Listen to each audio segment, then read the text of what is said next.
Sims Nation, welcome back. That's right. Positively Pat Sims and Honest Reviews are back. And we are back in a big way this weekend with a doubleheader.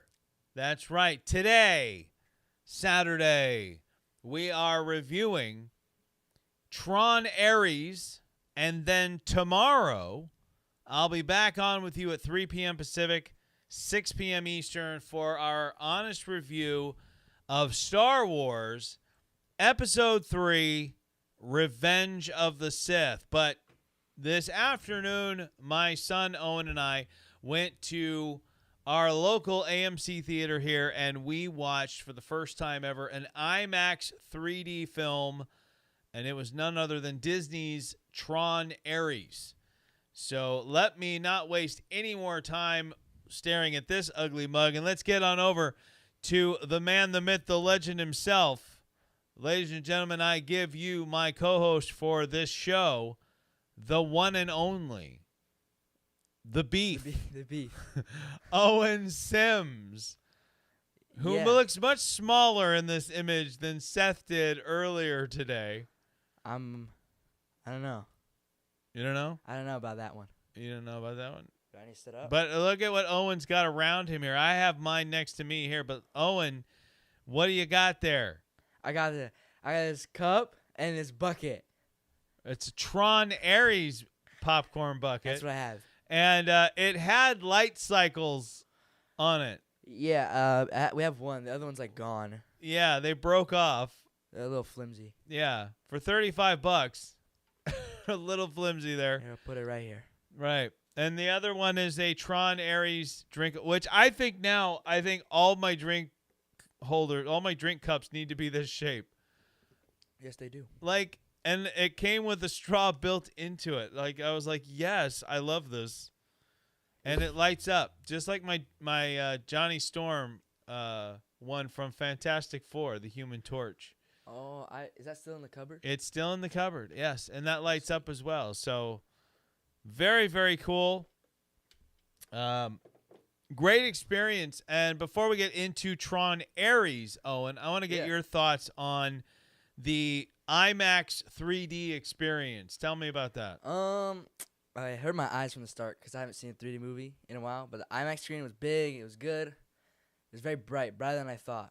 Right, yeah, we did. AMC had these laser IMAX projectors, and they really are. They're really cool. They're really bright, and I don't know if you guys have seen 3D lately, but I know like a long time ago when we were watching 3D in the theater, last time I saw 3D in the theater was Monsters vs. Aliens. That's a while ago. And every time you would wear 3D glasses, the image would darken, and sometimes a bit too much for some people's likings. Yeah. But I will say that, yeah, the screen stayed really bright and looked great in 3D. I loved the huge screen. I think where we sat in the theater was just right. Yeah, actually, yeah, I agree. Yeah, and it It's felt like right in the middle. It felt very immersive, like you were there, like you were in the theater. Yeah. What? Well, that's what we joked about. Oh, what the puff? Yeah, what the puff? Well, but we joked about, like, it's like I'm in the theater. It's like I'm in AMC. I just grab the seats. Now, 3D, the truth is the 3D in a movie theater is still not, like, the same experience that, like, you might have had at Universal Studios or Disneyland back when you were watching Captain EO or Shrek 4D. It's not that kind of 3D where everything's like right in your face. But there were moments, genuine moments, where I felt like I was surrounded by what was happening. And the opening sequence was big in that. That was good. And then there was a couple of moments, Owen, that we talked about that made us flinch a little bit. Mm-hmm. What was one of them for you? I don't know if it's this exact scene, but they turned the lasers on the bike, and it like came right at the screen, and it like hurt my eyes. When it cut the cop car in half? Yes, I think that one. Yeah, that was pretty good. And then there was another one for me where someone, I think, might have been Ares. Yeah. He throws his disc, at the screen and it comes straight at the audience, and I was like, ugh. It actually got me to flinch a little bit. Now, I don't know if I would have on a normal size screen in 3D, but I'm pretty sure even without the 3D and IMAX, I probably still would have flinched a little bit. Yeah. Because it was pretty intense.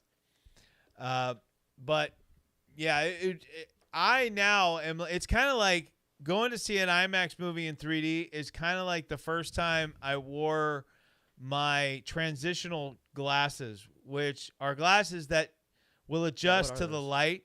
So, like, when I walk outside in the middle of the day, they'll become sunglasses. Ooh. And they spoil you. I see. Going to an IMAX 3D movie, especially with something like Tron Ares, is kind of spoiling you a little bit to where now that's the only way you want to go see a movie. I know. Because now it's going to feel weird when we watch it normally, like on streaming. It's going to feel weird. Well, I feel like I want to like get closer to the TV now. Yes, I do. Like I want to get closer, and I want my 3D back. I used to do that. Remember, I used to like go up to the screen. Yeah. And like sit down. That was weird. Well, your TV in your guys' room is a 3D television. The trade-off was, see, I wanted the 3D really bad. I've always been a fan of 3D movies, but the trade-off was we either do 3D or 4K HDR.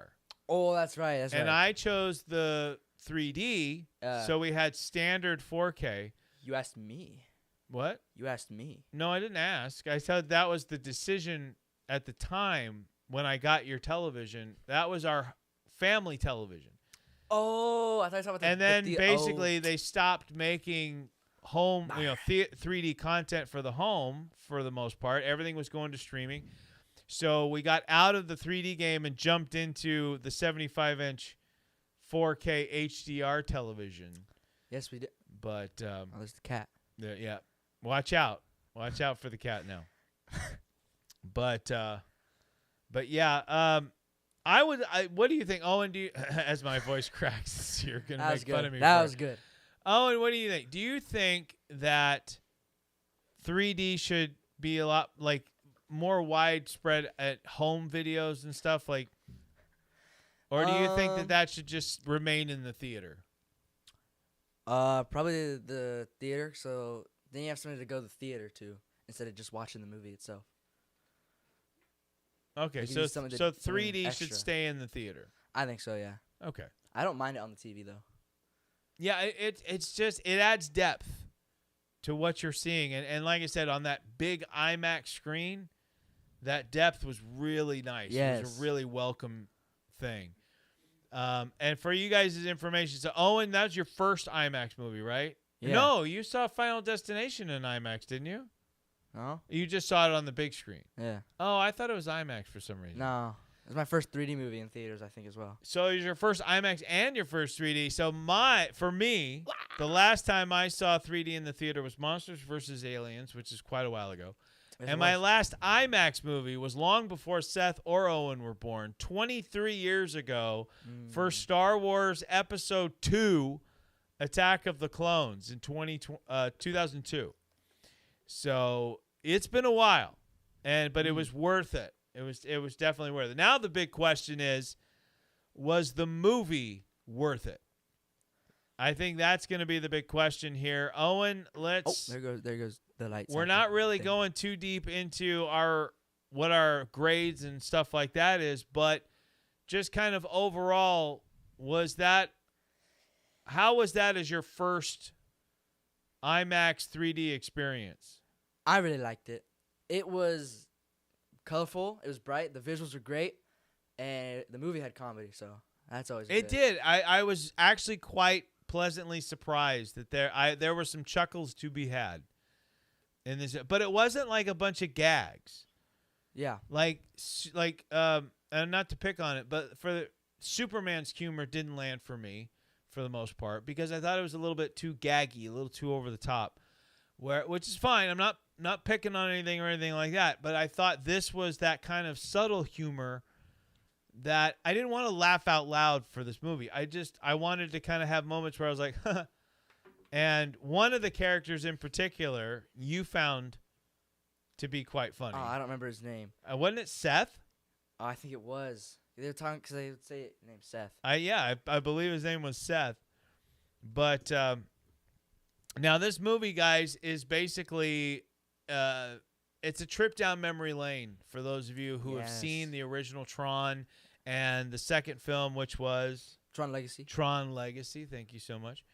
And if you're a fan of both of those films, I promise you, this is going to be worth checking out. Yes. There's a lot of little Easter eggs spread out throughout, and what we have our two main companies. We've got Enron, which is Flynn's old company, and then you have. Do you remember the name of the other one? I can't think of it off the top of my head. No. Didn't it start with a D? I think so. It's like D-E. But the villain from the first Tron, essentially, is his company is at they're butting head to heads with Enron. Is it Enron? Like, why am I screwing up? I feel like Enron's the wrong name, but Flynn's company versus the bad guy from the original Tron's company. We're kind of fresh out of the movie, so we're still kind of collecting our thoughts on everything. We got out like a little over an hour ago. Yeah, literally, we got out, came home, had about maybe 15 minutes to relax, and then boom, we're back. We're back here. But straight out of the theater. It seemed like Flynn's company was more of looking for the answer to solving actual problems for humanity, like they're looking to. Yeah. Whereas the other company was looking at building war machines and an army. Right? That's what that was the selling point of Ares, was he's expendable, but he's like a super soldier almost. Yeah. But if he dies, he'll just make you another one. Yes. Yeah. That was the plot. Now, the star of this film is Jared Leto, who a lot of people have been giving. Jared Leto's right now one of those guys where it seems to be the in thing to make fun of him, to put it or to mock him. Every time he's in a movie, it's a bad movie. There's a lot of, like, Pedro Pascal gets a lot of flack for some reason right now. Like, people, they get on him a lot. Oh, yeah. But Owen, yes. Tell me, what is your thoughts on Encom, not Enron. Yeah, Enron was the bad real company. Encom is the in Tron Ares. Owen, your thoughts on Jared Leto's performance in this movie? Jared Leto, I didn't think he did that bad. Yeah. The ending was a little weird. That's all right. Well, what do you mean by that? The ending? Yeah. Like his character. Warning, just spoilers, by the way. His character just like shifted immediately. It was a little weird. He went from the black and blue suit, or the red, whichever. It was red. And then he went to just normal attire. Oh, I think well, his performance was he good. went from the red suit to the white, where all the colors were black and red, and then when he comes back from meeting the digital version of Flynn in the old 80s area, the grid, the 80s grid, he comes back, and when his suit lights up, it lights up white. And then yes, the next time we see him, he's in normal clothes, which that makes sense. It's not like it's the next day. Oh, yeah. It's literally a little bit down the road, because it's enough time for them to move the base that they were in at the beginning of the movie to their offices, and for him to go wherever he went, write a postcard and mail it. I like Jared Leto's music choice. So my wife will be very happy that Jared Leto's character Ares, his favorite music is Depeche Mode. And during the movie, they play "I Just Can't Get Enough" while they're like driving down. And what was really funny is I started to hear the song, and I think a lot of people would assume that Jared Leto was talking to the Eve next to him. Oh yeah. And he goes, "I just can't get enough," and she's like, "Of what?" And he's like, "The song. It's the songs. I like the 80s pop. It's very catchy." Right. Yeah, the 80s techno pop stuff. Yeah, he has a whole little thing about why he likes Depeche Mode, only to stop and be like my wife literally is going to think that's the funny thing. He stops in the middle of his sentence and he's like, I just can't find the words to express my love for Depeche Mode.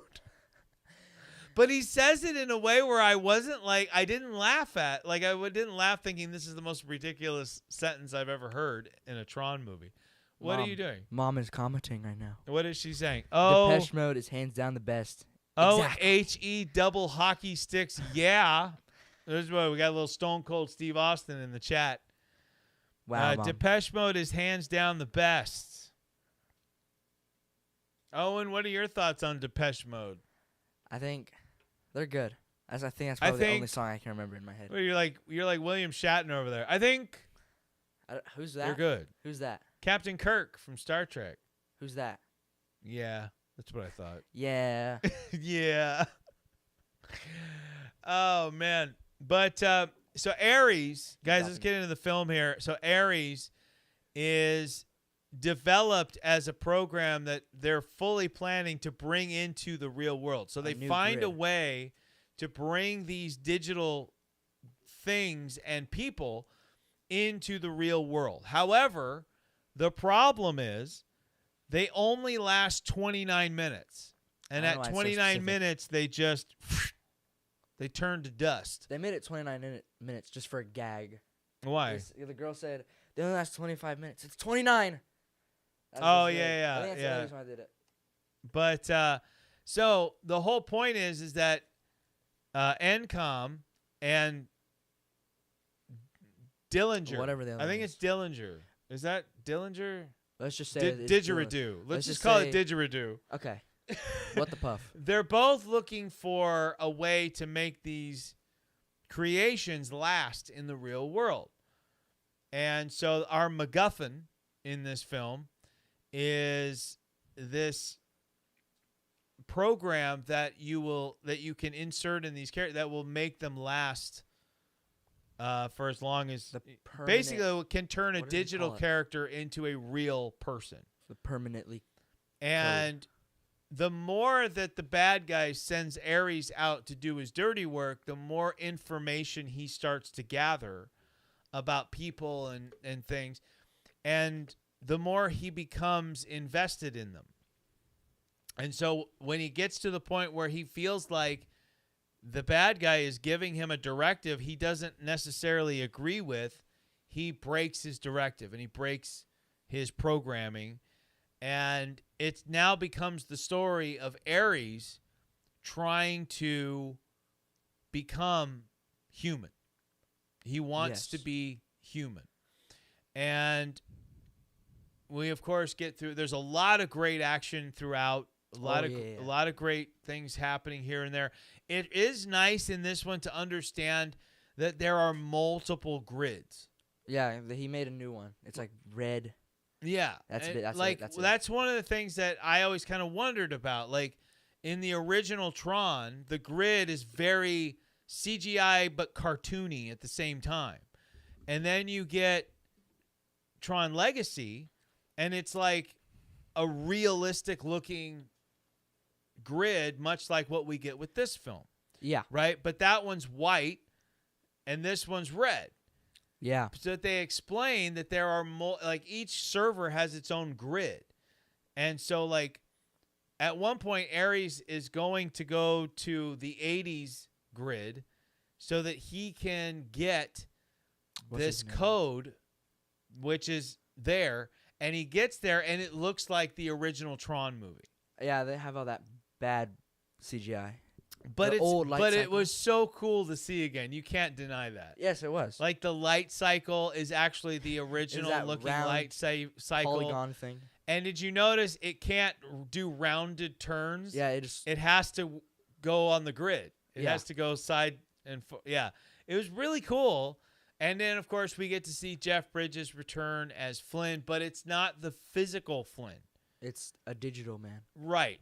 Yeah, he still talks like Flynn. Far out, man. But yeah, he's a digital version of Flynn, but plays a very important role. Yeah.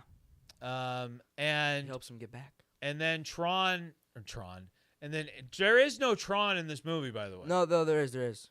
Where? I don't remember. I just saw a picture of him. on TikTok. Well, no, but the 'Cause character. Tron has a T on his chest. No, he doesn't. Yes, he does. The character of Tron is in the original Tron, obviously, and then he's in Tron Legacy, but he's called something else. You don't find out it's Tron till later. Oh. And wait. in this Yeah. one, the character is non-existent. And it always bothers me when a movie's named after a character and that character is nowhere to be found. It'd be like making a Transformer movie with no Transformers. Like, it's... Why? Why would you do that? Like, I would have liked to have at least seen Tron show up in the NCOM grid.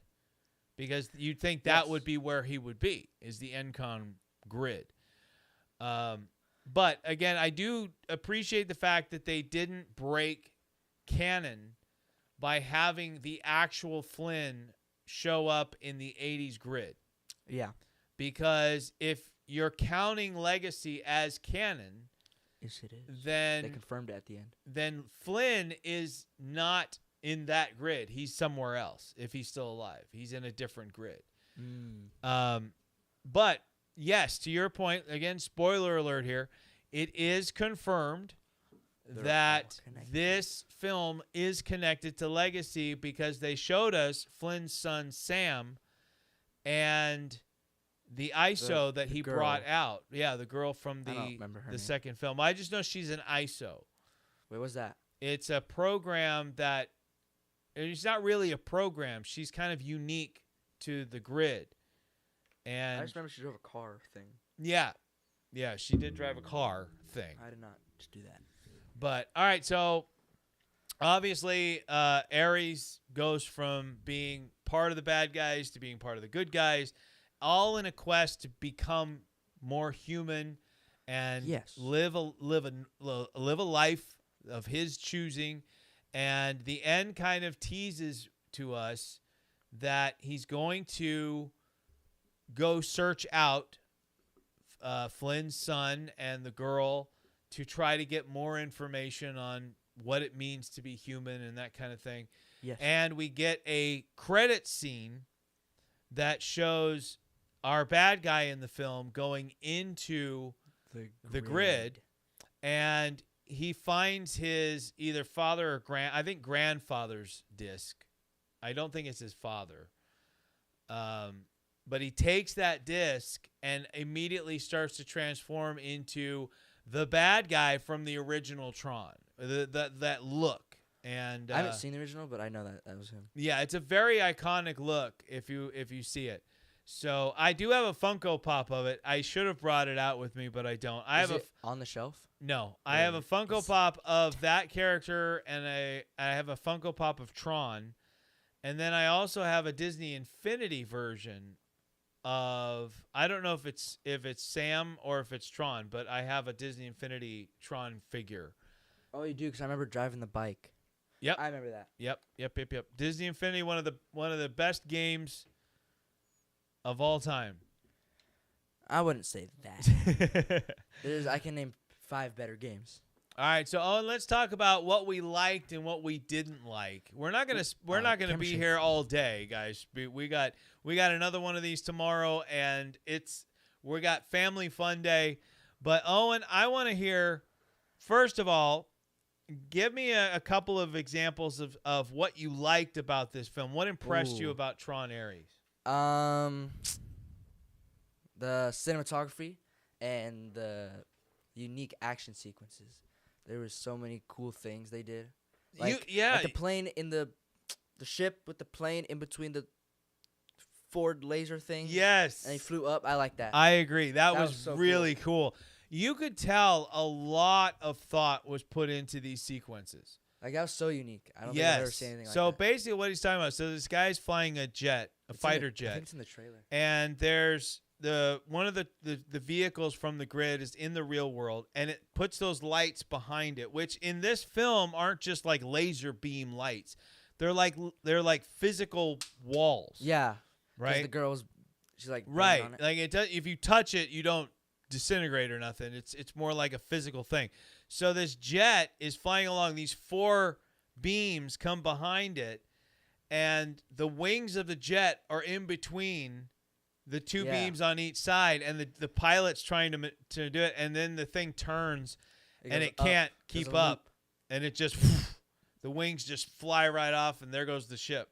Yeah. Yeah, it's very, very cool. Yeah, I agree with you. I think that, again, just so much thought put into the fight choreography, the sequences, and how they integrated those beams behind the weapons and the vehicles. Just very, very cool. What's something else that you really enjoyed about the film? I liked, I don't remember her name. It's like the girl in the red suit. She was cool. Athena? Yeah, she's like hunting down the other girl in the garage. Yeah, because you had Ares. Her character was actually cool. You had Ares, the god who was named after the god of war, and then Athena. God of war. Which is another, you must be Greek. Then there's Athena is another, I believe Athena is another Greek god.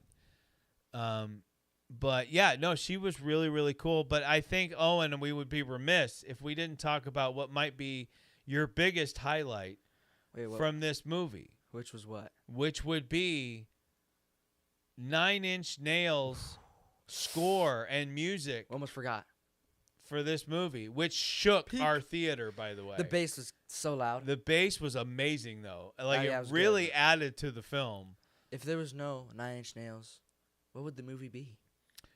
Well, I mean, to be fair, we talked about this. I have a much better memory of Legacy than you do, and I thought Daft Punk did an amazing job with the music on Legacy. I do remember the Daft Punk soundtrack, though. I would say the 9 Inch Nails version is right along the same lines in terms of just being really super good and matching the aura of this film and the aesthetics of this film. Yes. You know, like it had a feeling of both futuristic and retro at the same time.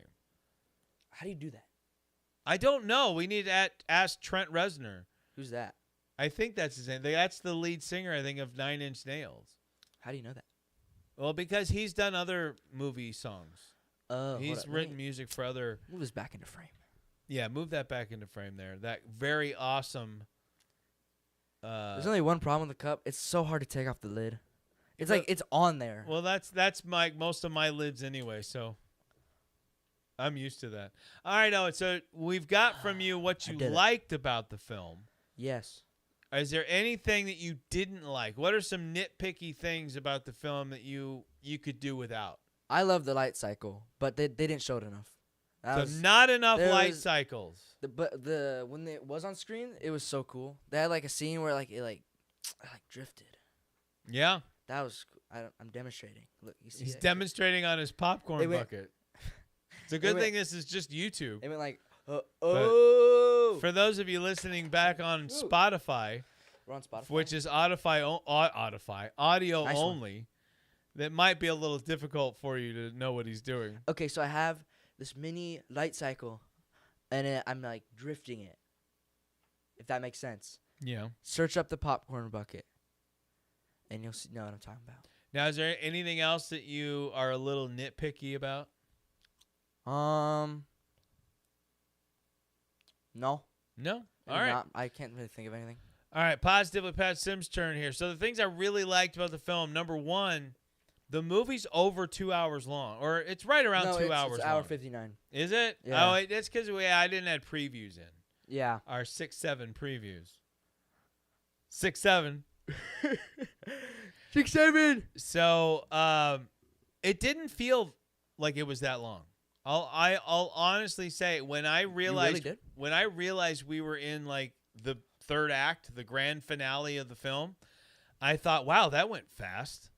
I thought the pacing was like slow. Did you really? At first I did. The beginning was quick, but I felt like it went smooth. But like it wasn't fast either. Well, I mean, I'm not complaining. I'm saying that as a good thing. The film to me never slowed down. Yes. And that means it had a good pace and it was entertaining, which means you kind of get lost in the film, and by the time it's over, you're like, wow, that was really good. Like, yes, it was. And you're like, oh, you're kind of disappointed that it's coming to an end. Yeah. That's how I felt. But that's a good thing. Because that means you want to watch more. Yeah, you want a film leaving you wanting more, especially one that's teasing a sequel like this one did. And sadly, we might not get it.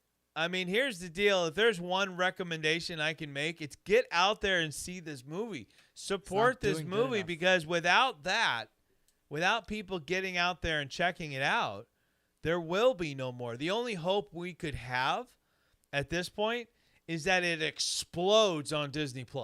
Yeah. That's the only hope we have of this film getting a follow-up, which I think it desperately deserves. Owen, what do you think? Yes, it does need it. I don't know what it would be, but it does need a sequel. Well, obviously the bad guy that turned into, I know, like, he's going to play an integral role. But the plot.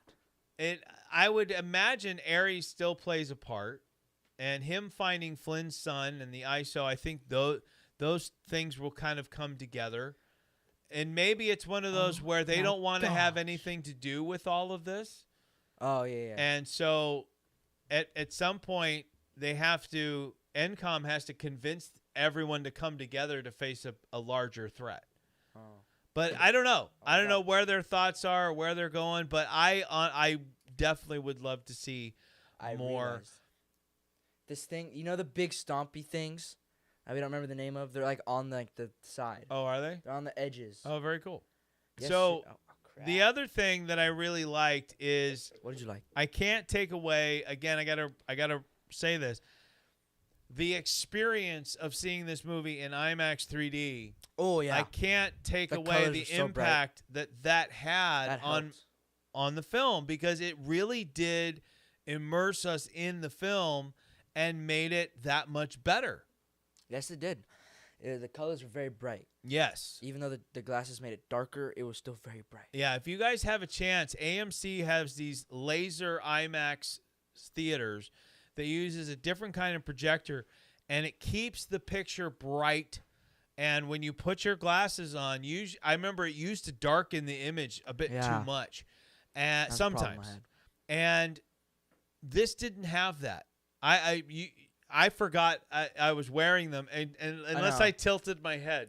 I know. If I tilted my head, because like sometimes I'll just my head will get tired. My neck will get tired from holding my big head up. And I'll tilt my head, and that's when I was like, oh, wait, I'm wearing 3D. I got to sit up. But that was a big plus for me. And so, obviously, it's everything combined that helps to make a movie and an experience what it is. Now, in terms of what I didn't like, what I could nitpick here. Yes, I haven't heard what you said yet. And so here's a big nitpick. What is it? Did the bad guy have to program Ares' hair to look like it hadn't been washed in 3 or 4 days? Talking about Jared Leto? Yes. Because when he was Ares on the grid, his hair looked like it was just greased up and oily. And then when you see him in the real world at the end of the film, it's like all shiny and smooth. Like, I know that is a very big nitpick thing, but those are the kinds of things that can legitimately make you stop and get out of that suspension of disbelief. And when I'm looking at a computer program that has oily hair that would bother me, like, oh shoot, I don't know, it was weird. Like, it wasn't like wet hair. Like, wet hair I get. It's a little weird. Pro wrestlers have wet hair. I really mind it though. I got over it pretty quick. That's a you thing. Because the movie itself was good enough. Yeah, it's a me thing. But I also knew I was doing this show. So whenever I know I'm doing a show on a movie, I tend to definitely look for things to nitpick about. And I didn't see all the problems that a lot of people are apparently seeing in this film. Yeah, like one of them was Jared Leto's plot was bad. I thought it was fine. Yeah, I don't see what the problem is. If anybody that's watching right now has a problem with the show, let us know. Or later. I don't get it. Comment now. Yeah, put it in the live chat. Put it in the comment section. I don't get it. I don't understand what all the hubbub is about this film not being good. What did you say? Hubbub. What is that? I don't know. Hubbub. So, what the puff? What the puff? What the puff is that? What the puff? But yeah, it really is. When you see if you actually go see the film, that's another thing, Owen. I'm gonna say this right here and now. Yes. I think too much negativity is coming from people who don't actually watch the movies. I know. If you like the movies, you'll like it. But if you haven't seen the other ones, you're not gonna like it because you won't understand. Well, no, I mean people who haven't seen this movie at all. Oh, are just complaining? Yeah. Just because Jared Leto's in it. Because if you look at the box office and you look at how many people are going to see this movie and then how many people are complaining about it, I feel like the numbers aren't adding up. You know? It's a little difference I see. Yeah. Let me just I don't know. And I do think I will be honest, I do kind of think that Tron is kind of a niche like theme and topic for a film. Yeah. Because not everybody has seen the original, not everyone's seen the second one. The original wasn't even a hit. Oh yeah. The original film Tron didn't become big till much, much later. Oh yeah. And the sequel wasn't a big, huge hit either. So it's really kind of shocking that there's another movie anyway. Yeah. That they're trying to push out there. I don't know what the expectations were, but I mean, if you're looking to be entertained and just have fun in the theater, you don't have to see the first two to enjoy this. Yeah. It helps, though. Yeah, it does definitely help. Definitely helps. All right. Or at least heard of the thing. So, the aspect of this film, Owen, that you thought was the best, would you say it was the music? That's actually tough. Music, the fight scenes, or the action sequences, or the special effects? Of those three, what do you think is? The special effects were really good. They were. Probably the music. You're going with music. The music was so good. I have such a high appreciation for the action sequences. That's what I'm going with. They were so good. Yeah, they were. I mean, probably it's very close. I would say those are better action sequences than any Tron movie before it. Even the Legacy, Scene? The yes, and the light cycle sequence in Legacy. Wow. Yeah, I went there. I mean, the Tron stuff was really cool in Legacy, I'll admit. But I'm gonna put this here. But yeah, I would put this ahead of it. Now, as a movie, I think they're really close. I think Legacy was really good. I think it's better than, I'd say they're tied. Yeah, that's what I mean. I think Legacy's underrated. I think Tron Ares is definitely underrated right now. And I do think it would be a fun time when the third one comes out at home to actually do like a Tron little, just watch all Marathon. three of them. Yeah. It's probably going to come soon because it's not doing well. Yeah, I would probably say it'll be on Disney Plus within. I don't know if I'd go that far. I think Disney might have people wait a couple of months before releasing it, and that way when it comes out on Disney Plus, it feels like something fresh for people to watch. Yeah, because I was surprised how long it took Fantastic Four, which I don't even is Fantastic Four on Disney Plus yet? I think it is. I saw the it's on streaming, but being on streaming and being on a streaming service are two different things. Oh. So like I think it is. Yeah, I want to say Fantastic Four is on Disney Plus, but I don't know. I can search it up right now. Go for it. Search it up. Watch me cook. Let's find out for sure before we is Fantastic I hear a keyboard for 2025 on Disney. Let's see, chat. No. So so it's on digital. You can purchase it or rent it. There's probably behind the scenes because they always do that. But so that's what kind of Disney's doing, which is actually really, really smart, which is you put it on digital to get a little bit more sales from rentals and purchases. Oh, yeah. And then a few months down the road, it'll show up on Disney Plus, and it'll feel like something new to watch. Thunderbolts found new life on Disney Plus. Thunderbolts was so underrated. It was. Captain America, The Brave New World, never saw it, has gotten some decent life on Disney Plus. Yeah, Seth's playing keyboards. I can hear him. Silence in there. But Seth, from this morning's fantastic Saturday morning cartoon show. That was so much fun this morning, and this day has just been incredible. Oh, yes. Owen, I got to tell you, going and spending time with you at the movies today was just an absolute blast. I loved every second of it, and my wife and my oldest son, Seth, got to go out and have fun. And now we're going to have family time as we will. we close out this show. But, Owen, before we do that. What? There's 3 things we need to do. What are they? Number 1 is we need to give this a number grade from 1 to 10. Okay. And then number 2. Yeah, you go first. A letter grade. Okay, bet. And number 3 is our recommendations. Oh, okay, bet. All right. You do all 3 first. You want me to go first? And all right. I'll go. So here we go. My number grade for Tron Ares, I'm going to give it a solid 8.25.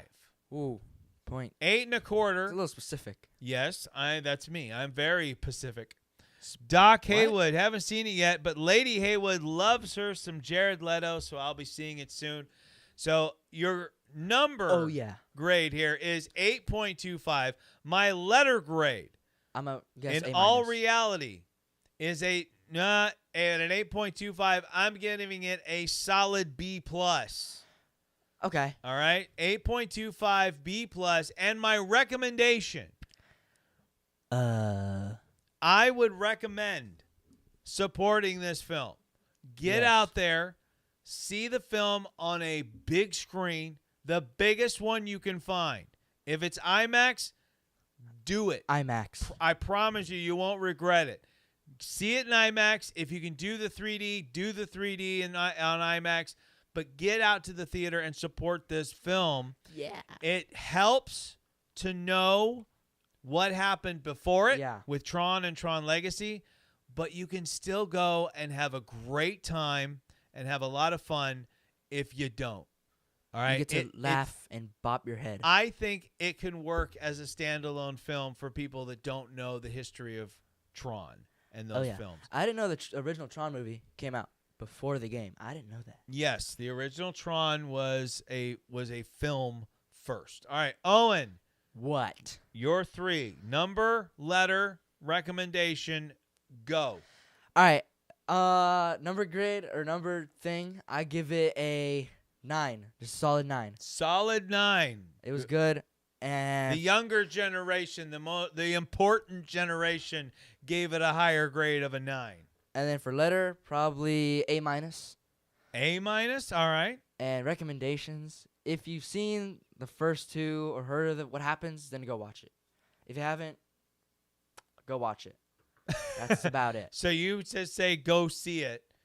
Now, let's say, Owen, would you recommend that they get out to see it in the theater or just or as opposed to wait for streaming? I'd say both. Both.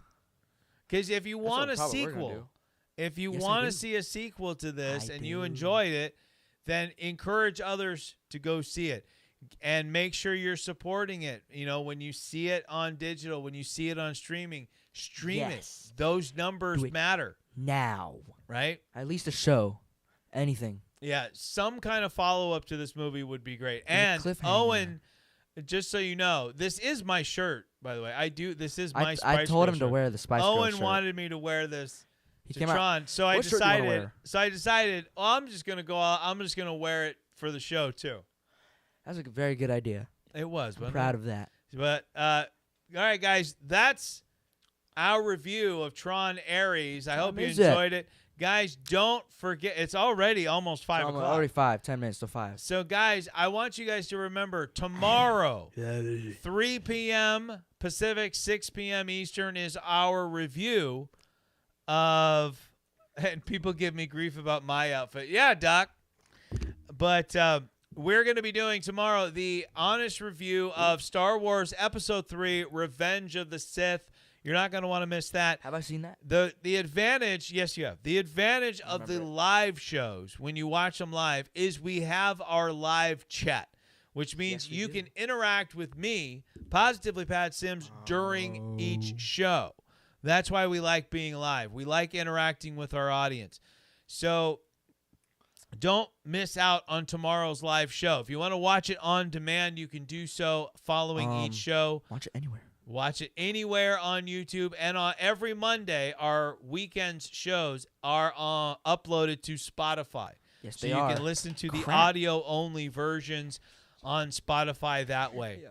So the other thing I want to mention to you guys is come Monday, we're going to start releasing. We've got them ready to go. We're going to start releasing onto our merchandise store some all-new stuff. I mean, yeah, a lot of it's going to be stuff you've seen before, but we've changed up the manufacturer, the person that makes the T-shirts. So we're upgrading the quality of our T-shirts. This hat that you see on my head right now is going to be available. All right? So make sure you get on over to positivelypatsims.printful. You have your phone on you?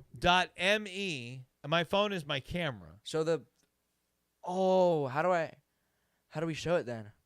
What? The phone case. Oh, my phone case? Yeah, we can't. Yeah. But yeah, I do have a brand new phone case. We are going to have all new phone cases coming out with all of our logos and stuff on it. New shirts, shoes.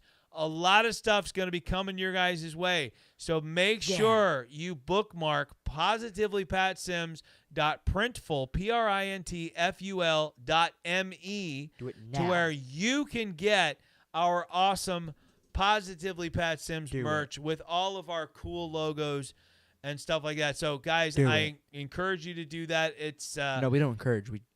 They need to do it. They need to, yes. You will help make the Positively Pat Sims shows even better as we continue to grow and continue to push forward. Just like we said on Friday's Warriors Unleashed show, never stop moving forward. All right, guys, that's going to do it for Honest Reviews with Positively Pat Sims and my son, the Smart Burger Man himself. I like burgers. I like turtles. Who has a YouTube channel, right? Smart yes, I Burger. do. He's got TikTok. I got to keep moving. He's on. Yep, you got to keep moving. And it's been a blast having Owen on. Thank you so much, guys, for tuning in and being a part of our honest review of Tron Ares. Don't forget to join us tomorrow for Star Wars Episode 3, Revenge of the Sith. And then we'll be back again next weekend for all new Positively Pat Sims shows right here on YouTube and on WANT Radio. So let's close this out, Owen, the way we always do. What? You know how we do it. Yeah. Take it easy. And if it's easy, we take it twice. We take it twice. Ladies and gentlemen, thank you so much. We'll see you next time right here on Honest Reviews with Positively Pat Sims.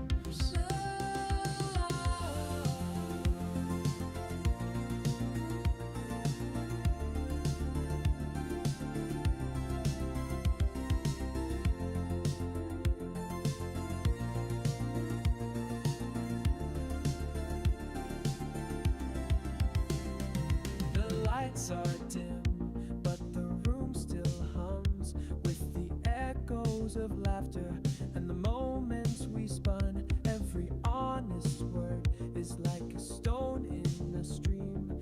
It rippled, it lingered, it shaped our dream. And if you ever wonder where I'll be, look to the screen. I'll be there, you'll see.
these walls. And if